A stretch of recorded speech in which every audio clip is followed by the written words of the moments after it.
I'm Tom. I'm not going to say much. I'm going to strip over the wire actually. But I just want to say thank you actually. It's really nice you've made the time to come. I've sort of been cycling around LA for the first time ever today, and I've sort of burnt my arms. But it's, I'm just sort of, happy to be here, and I'm really looking forward to seeing the artwork. So thank you for taking the time. I hope you enjoy it. See you. Oh wow.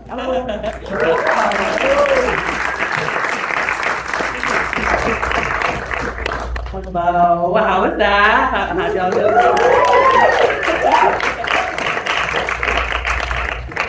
Awesome. So, Tom, let's get into it. I know we've had this conversation like last year, but how does it feel now?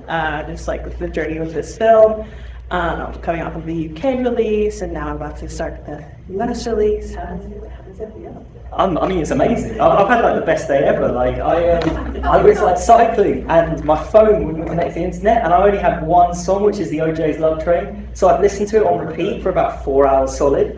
And it, like, if you're going to listen to a song on repeat, that's a really good one. Like, I'm on cloud nine. So I'm just super happy. It's amazing. It's something great. It's great cinema to sit to hear it. So good day. Sure, amazing. What has it been like? How was it during the UK release? How were the audiences? How things? Well, my mum saw it like 4 times, so that's always a good thing. She was like dying on. She was there every screen she could get to. That's always nice. No, it's amazing. Like every time you're there and people are coming to see it, it's just a really nice experience. The best part actually is when you do they get every time you go to City, it's like a kind of a network event in the sense of young filmmakers and stuff.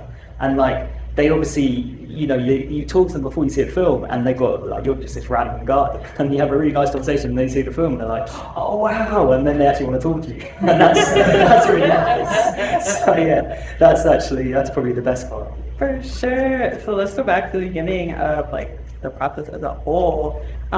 When did you kind of have the idea for this is your debut feature film? When did you kind of have the idea? When did the journey start? And where did the idea come from? It always comes from a lot of different places. My first short film is about carpets, and it's kind of a love story about kind of the district-rich carpet making.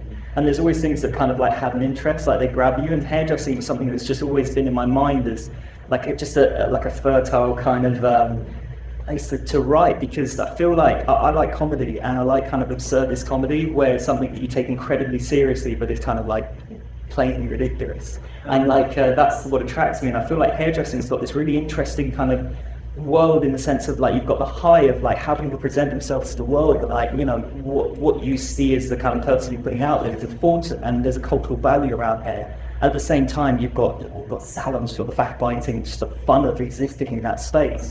And to me, comedy is it's a pinball between those two things, and that's what kind of gets me towards anything. And I just I've got I have a massive interest in fashion, and kind of hairdressing's always in this world that I gravitated towards, because I feel I come from art originally, and I feel things have a kind of pedestal in creativity, in the sense that you've got art up here, what could be in a gallery, what could be in a book, what could be in a cinema, and hairdressing all the way down here. And I just always think that those levels are rubbish. I've just got no interest in that. And when I was kind of working on this, Eugene, who did the hair, he's someone I've just looked up to for years. He's done some of the Queen's hair, every fashion designer you can ever think of, he's worked with them. And there's something in the way that he crafts and thinks about hairdressing that is exactly the same as any contemporary sculptor. He breaks down the art of this, he shows how things are made, and he's kind of taking it to a level to break it, to make something new.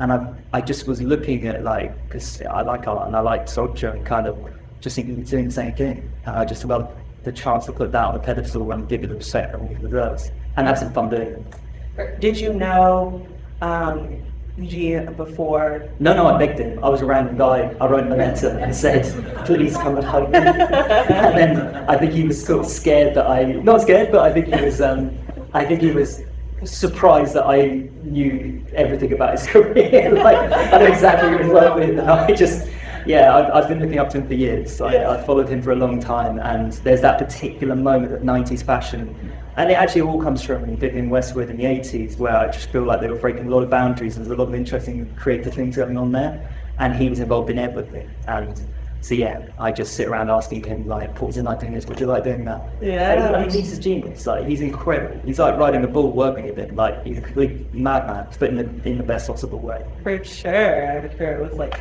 so fun on set too, with just like the creation of that and everyone's reactions to all of the different hairstyles. Were those practiced beforehand?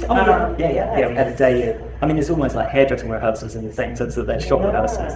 So but it's special. Like when you're kind of like, you know, when you write something, you're thinking about like rhythmically and in terms of you're going to be following someone purposely for a while, have a kind of breather moment. And how long can you stay with someone? And then when you get the hairstyle, like the fountain of color at the beginning, like, you know, I had ideas, I had thoughts, but I hadn't seen it. And when it came to being and just seeing it wave in front of the camera, you're like, wow. And then I could watch it forever. For sure. And the idea for the one take, did you always know that you wanted to do that? And how was that process? I remember we talked about a wall getting blown up to accommodate a certain shot. Yeah, like, I mean, the one shot's been on my mind for a long time. I feel like, you know, in the history of filmmaking, you've got kind of like, you know, film is so tied to technology. Like, film is essentially about logistics a lot of the time. The creativity happens almost offset. And I kind of find that you have these things of like sound coming around, color coming around. And for a moment, everyone's like, oh, that's a fad, this is a fad. And I think one shots have that about them a little bit. Since the technology has made it more possible, obviously there has been one shots going back to rope, but it's like, it's something we can do in a way that we couldn't previously. And I feel like it's not necessarily a fad. Like the whole idea for this, when I was thinking about it, was like my nieces are kind of like, my brothers were older, my niece started much younger than me. And I was really aware when I was sort of babysitting them that they were like, they don't actually have a mum, so they learned how to do like makeup and hairdressing from like long YouTubes of like other teenagers just sitting in their room. And I was thinking that's a really different way to like take in media. Like, so that's a kind of that's a new thing. And it's not, I don't think it's as simple as going, okay, you know, one or two people have done a one shot, that's that, we can move on. I feel like it actually opens up a different way of storytelling, a different way of kind of engaging with people and characters. And specifically for like a murder mystery, obviously this is like a deconstructed murder mystery, it's kind of pulling it apart in a sense, but it's that thing of like, if you have like a red herring or you have like a key point, in a traditional murder mystery, you're going to cut over here and you're going to go over and like, you're going to go to a different scene. Whereas suddenly when you're forced to be in a room with someone, you inhabit that space with them, and it becomes a character, their drama. And like, you know, Robert Whitman and Nashville are like massive jokes, you know, like, you know, tonight we're playing hard together, but we discussed playing Fireman's Ball, and Fireman's Ball similar, like National and Fireman's Ball, I think is the two kind of, I just think they're the two most and Black obviously actually, but like, as ensemble kind of comedies go, when someone's taking on a bigger canvas of like telling a story of an entire society effectively, or a city, they're the kind of touchstones to this film. That's what I've been looking to for everybody, you know, some of my heroes. For sure. Sorry, that was really long. I got really into that. That was, hopefully it was later interesting. And yes, Tom is introducing our 10 p.m. screening of Party Girl, Journey introduced by Tom. So you can still grab tickets to that. It's about, like, I'm pretty happy with it. 4K restoration as well. So yeah, that's a very fun. And what kind of like influences did you have? It really is it's so unique. It's such a amazing like visual experience. Like as you're walking, I love the dance scene and just all the many colors. So where were you pulling from for this film? I mean, it's a bit of it's quite, you know, I mean, quite hard to be specific. I mean, like the dance itself, like I'm a massive Dave Denton fan, and like I kind of like. I didn't grow up with like a filmmaking family, so like I didn't watch foreign films until I got to art school sort of thing. And like I guess I like the first person who really got me was Antonioni, and then Claire Denny really got me, and then I kind of realised I was never going to make a film like either of those people. And so I kind of like got into Leos Carax and like became a really like important touch, especially his early films. I think All You Need to Go was like a remarkable film. I kind of like I like things which are like right on the edge of collapse. I like these which are kind of messy in an interesting way, that they're pushing at something new, and they're usually two or three things at once. That's what kind of really grabs me, and I feel like we have characters in every single film. Like, I still think about him coming home to the chimpanzees sorry, completely out of my head. what's the amazing, the Holy Motors. That scene's so incredible. Yeah. But we were talking about Baze-Moi just a second ago, and I was just thinking, like, there's such a roughness to that film. It's so energetic, and it's so kind of like, yeah, there are certain things that don't work in it, but I really gravitate to like that kind of messiness with a real energy that's just bringing it to scenes. Yeah, for sure. And so you said that you watch a lot of films growing up. You are such a cinephile. Well, I mean, I watch some. But Yeah, see, so every film, which is amazing. But how did you kind of know that you wanted to be a filmmaker? I didn't really. I was really into, like, I like, there's a few British filmmakers who, like Patrick Keeler in the early 90s, who's a kind of art filmmaker, and then Derek Jarman. And I kind of like, I think I saw Blue by Derek Jarman actually, which is like just a blue screen. It's not almost a film, it's almost like a radio play. And I think that had like a massive effect. Like that was a real kind of like, I started to realise that like art could gravitate towards cinema. Like, and I think it was the time that Steve McQueen was starting to make his move to cinema. Like, and I just saw a path from what I thought I was just going to be in this kind of experimental art film side. And I realised that people were doing things with specifically British cinema that I hadn't really realised was possible, just because I was naive. But like, I think Yaba was like a real Clare Yaba. Like, when I suddenly realised that she was mixing documentary theatre, and then like there's the scenes in that film where people are kind of speaking the lines, but it's a different person's voice coming out their mouth, and it's such a weird kind of alienating effect. And I just never seen anyone do that in the kind of British film that was making it into cinemas, and I just thought it was like remarkable. And then 24 Hour Fight Week as well is like, a cock-a-ball story. Those anyway, you can just list them. You can go endlessly, can't you? Like they're like, I just think they're amazing. Amazing. So I will ask one more question before we go out to the audience. So definitely get your Thanks for saying. Yes, definitely get your questions ready. I'm sure there's so much to talk about this film. But we talked about Eugene and the hair. Assembling the rest of your like amazing team, especially for your debut feature. I know you're a cinematographer, working on The Favorite, and some other amazing films. How did it go, like, with assembling your team? And just like getting people like the idea too, like, yeah, murder mystery, hairdresser competition, and then there's dancing. I guess like I've always had this issue where like I'm saying in my first short film with fat carpets, and I kind of went out and said like to people like, do you want to make a film about carpets with me? Everyone's like, obviously not. And I've always had this like real kind of issue that like my second film about Lazy Eyes, and it was always this thing that like and over time I think people kind of realise what I'm interested in and what I'm trying to do. And so with Robbie for this, like I've actually known Robbie for a while, but like I've always felt like, you know, when you work with people, you don't want to just work with people because they're your friend, you want to work with them because they want to be on something. And so like, yeah, I got to the point where I was confident in my filmmaking, I knew what I was trying to do and I knew what I was interested in. And I felt like, you know, I was showing the script and said, what do you think? I loved it, and that was that. And then it was like best. I mean, Robbie's, I don't know if people probably know him, but like he's just such a remarkable person. Like it takes a long time to kind of figure out how you work on set, I find. Like I think it's something directors, you don't hear enough actually, that it's quite a big thing to kind of go, even when you've got 10 people working with you, and then you've got like 30 people working with you, and it gets bigger, and you're suddenly like going, you're this random person in the middle of it going like, oh God, I've got to tell all these people necessarily like how it's going to go, and they've got to have some vague sort of sense of trust in me.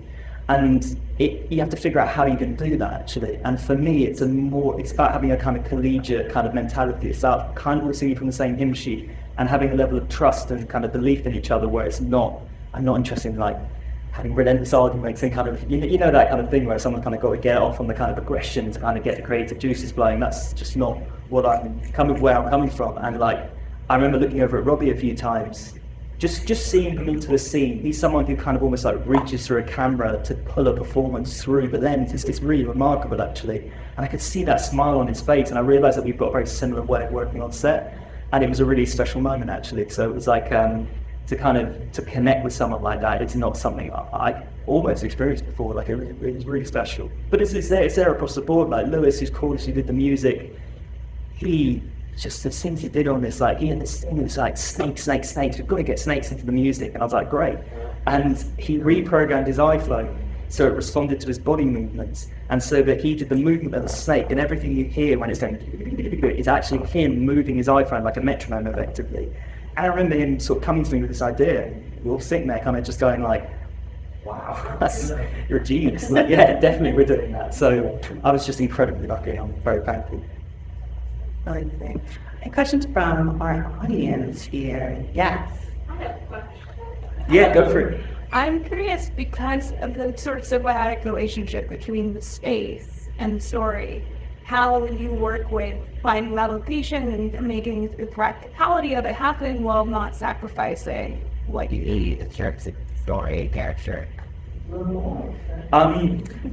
Yeah, like I'm really big on like geography of space. Like it really means something to me. Like I kind of like, you know, when you have a scene where it kind of goes from a kitchen to a bedroom and you know they're not connected, it really gets me. And so like it's something that like I kind of hold close. But the weird thing about this is I wrote the film completely separate to the space, and then when we found the space, it worked so like perfectly with the film. It was bizarre. Like, you know, the scene of the crane going in to find Haider, who plays Gak, it's in the script, and that's exactly how it was written, and that space allowed us to do it. Yeah, it was almost it's kind of freaky actually. But then in terms of like adapting space, obviously you know it's a rhythmic film. It's working in a sense of, it's like, I mean, you can probably tell I like dance music, and it kind of goes with the rhythm of a dance song. So there's these moments, you know, in the kind of closeted space in a room, and then you have the breather moments as they walk between rooms, and that rhythm was kind of key. And trying to make sure that things time perfectly. We were talking about, like, you know, I got to do things on this which I've never really been able to do before. So we kind of blew a hole in a kind of concrete wall to like lock 12 seconds off of one of the walking shots. And it's like, it sounds absurd, but like those 12 seconds make a really big difference. Like it's kind of, I think it was a little bit more than 12 seconds. It's probably about 20, 30, but it was kind of like, it's just trying to maneuver the space so it works with the rhythm of the writing, actually. Sorry, did I actually answer the question? I feel like I've gone off on a tangent. Oh, was it all right? Sorry. I mean, if I haven't answered anything, just go for it. Yes. Okay, so, hi. Hey, you're right. So, Thanks. so there was all the shots that would follow it, and I think pretty much all of the characters driven behind throughout the film until we get to the sign. And I showed this to Joel actually sort of being that we're about to follow in another character, but that's what the acting there. It's his cause, and that had she turns not for his character. For her character, or for her character or his character? Yes, it was. I guess it was actually on her that moment. Like I've always felt like it's like a daisy chain effect, like a kind of. It was always important to me that like characters were leading scenes, and so that was that moment where it was kind of like she suddenly kind of like I was, in terms of like the storytelling, I was trying to work out ways in which you can tell stories in different ways actually. So like, you know, the dance itself at the end is actually a narrative beat in my mind. It's about bringing Haider and Gak into the community in a way that's obviously absurd, but it's kind of like, it's heartfelt and emotional. And so with Divine, I was trying to work out like how you could tell a story through hair actually, because obviously not every story can be forefront, but she's the kind of coming force. She's the kind of person who's finding confidence. She's in clear shadow at the start, and you can see the kind of like dexterity of, you know, what she's able to create. And then by the end, she's the person at the forefront. And it was just about trying to work out how that trajectory, how her art could come to the fore, almost through the hairstyles itself. But that was her moment to kind of like, there is that switch in her as a character. She's suddenly kind of taking control, and the camera change is that moment. But it is also this kind of, it's also just highlighting the fact that like, in terms of when I was saying like a deconstructed murder mystery, like obviously there's no detective, there's no essential murder in this film. Like it's not actually a murder mystery, and it is about kind of love being at the heart of everything. And even in the most ridiculous sense, it's about kind of like how that's driving all of them in slightly different ways. Because I feel like obsession and passion are the two things that kind of like, I don't know, just excite me. And I like it when obsession kind of, well, passion like falls into obsession. And I think that's what's happening with a lot of the characters. But yeah, was that? Great, okay. Sorry, the lights are really bright, so it's like I can't see a thing. Right over here. Amazing, though, by the way. Thanks. I think what you were saying about, getting to become the murder mystery, was there an edge to do that initially, or was that kind of habit of what it's like? Do you really want to take a habit of basically an ensemble and have it break it down into more of the characters and mystery, or that? No, that was it. That was always the intention. Yeah, that's exactly what I like. I like character-led dramas, and I really like ensemble kind of like drama comedies, like Fireman's Ball and Nashville, the things I was mentioning earlier. Like they're just that's something that I just really gravitate towards. Like it's kind of it was always the plan. It's just to wreck it, sort of just take like the Miley Cyrus song, Wrecking Ball. Like it's like apart. And I wanted to talk about casting too, and just talking about just following the characters. The cast is so awesome. And you just feel so immersed by visuals, and we're following them the whole time, and the idea of by performances is so amazing. So how was that process? Did you already know folks like going into it that you wanted to put in, or how was that? I know I've got to massively thank the casting credit to Carrie Davey. Like, it was I don't really write with people in mind. That's not. I feel like I just like to be surprised. I like to feel like you don't want to have a performance in your mind. You want something to take to a place.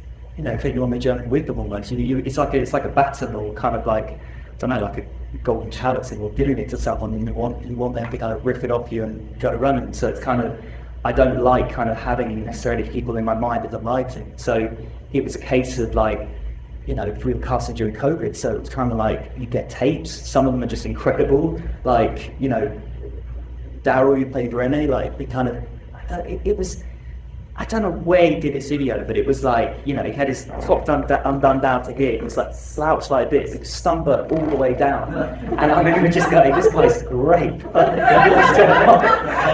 It was like, who makes a video like this? And then like, Haider had two, I remember having a Zoom with him, and he had two, what are they called, like, like Teenage Mutant Ninja Turtles have those, like, three spike things, like katanas? Yeah, he had two katanas behind his head.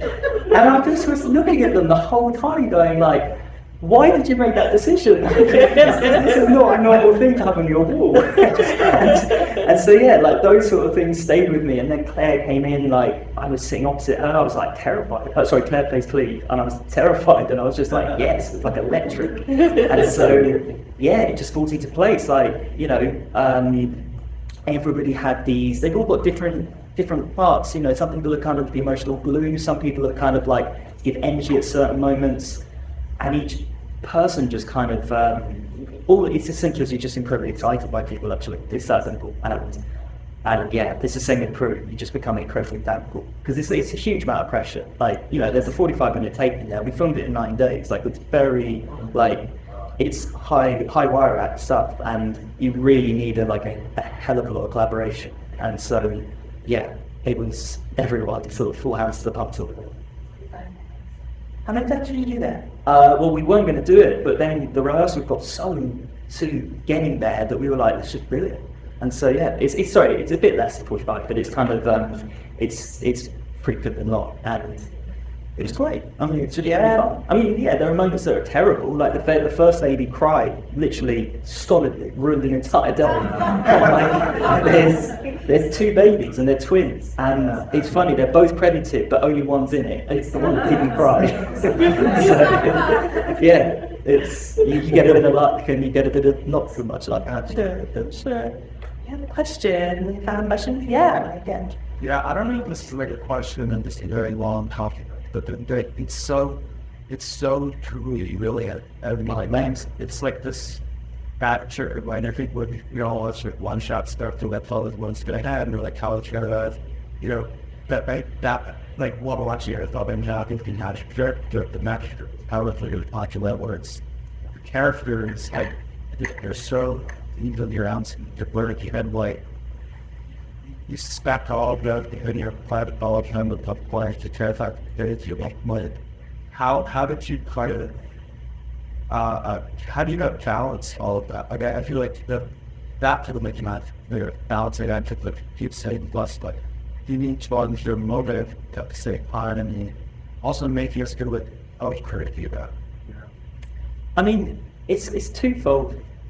There's something obviously in the writing that it becomes like you start to really feel the rhythm as you're writing, but there's a second side to it that like I'm kind of interested, like I feel like anybody writing today is kind of responding to the most important things that are happening in the times in which we're living, and that kind of is the internet. And I feel like the internet's had such a drastic effect on the way we process everything, and especially the way, what I was saying about my nieces, watching very long YouTubes of makeup or hair tutorials, or like, obviously there's short as well, there's lots of different ways you can watch them and have it kind of like virtual space, but like something that's on my mind a lot is like how we flick through like Twitter or Instagram or whatever you use, like, and you go from a cat to something that makes you cry to something that kind of like is informative. And the way we're processing information and emotions, I think, is quite radically different from almost like any other generation. Like,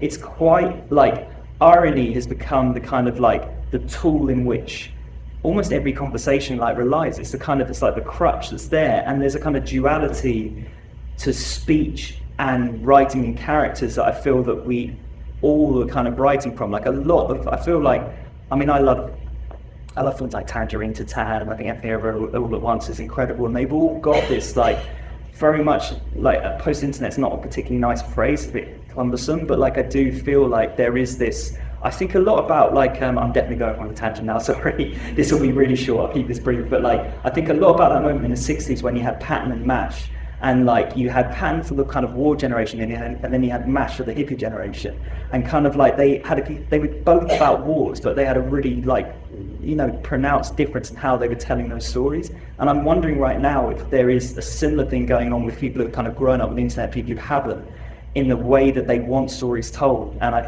that's something that's kind of like, it was on my mind a lot when I was writing this, and actually the short film I was talking about earlier when I was talking about carpets was specifically written because I was quite interested in how you become like a 5-minute expert on something when you go on Wikipedia, and whether you could put that into storytelling. That's like the entire basis of that short film. And like, that's something I'm thinking about a lot with characters actually, and that's something I'm kind of working out, how you can have 5 different things kind of going on at once, and it's like, how many spinning plates can you have before things start to crash? And I mean, I like driving things over a cliff, like I want things to crash, that's when things get fun. So yeah, that's incredibly long-winded, but it's something I think about. And I think I had the last question. Oh yeah, Oh cool. that's what I have a question. How many cuts were in the movie? Do you mind if I don't go fully into it? It's something you lay everything bare. There's a few. There's obviously a few. I mean, I always like talking about it as long takes because I like people seeing without knowing it's a one shot. But like, it was never about kind of like the bravado of a one shot for me. It's about the characters. It's about using it as a way of bringing people into the world. So, I mean, there's upwards of like 15 or so. There's a few. But you really need to know exactly the amount. Amazing. It is just such a confident debut. I'm so excited to see what you do next, and it's a pleasure to be in touch. So give it up for Tom.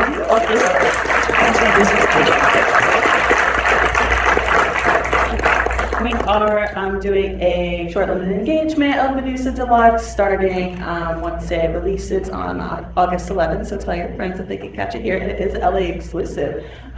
So yeah, we will be selected. Thanks for Thank you so much. I'll be outside.